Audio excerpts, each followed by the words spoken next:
us today we have a couple of organisers from the Heathcote Community Games, which are coming up later on in February, and we thought that we'd spend a bit of time interviewing them this morning to find out a little bit about the games, where they're being held and how you can be involved. So welcome this morning to Sandra and also to Craig. Sandra and Craig are on the organising committee. So Sandra, I wonder if you'd mind telling us a little bit about the games. Okay, we held the inaugural Heathcote Community Games last year, in February last year. It was a huge success. We had over 400 participants in 40 degree plus heat, and it really brought our community together.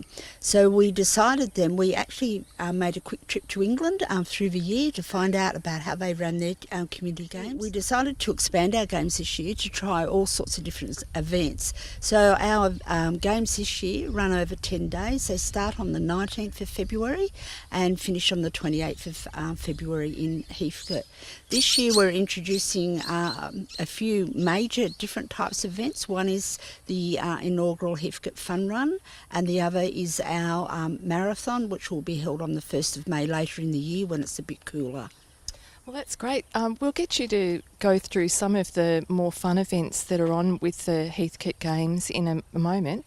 But Craig, you're involved with the runs. Would you like to tell us a little bit about them? Yeah, the fun run, the Heathcote Fun Run that's happening on the 21st of February, there is a 2 kilometre event, a 5 kilometre event and 10 kilometre event, and they'll start on the O'Keefe Rail Trail and they'll go from Heathcote and go towards Bendigo and then turn back. And we also have for the Littlies, we have a 500 metre race that will also go along the rail trail. So it's great to see the rail trail being used. What kinds of experiences do you think that people will have along the way? Yeah, the scenery that you get right along the trail is varied.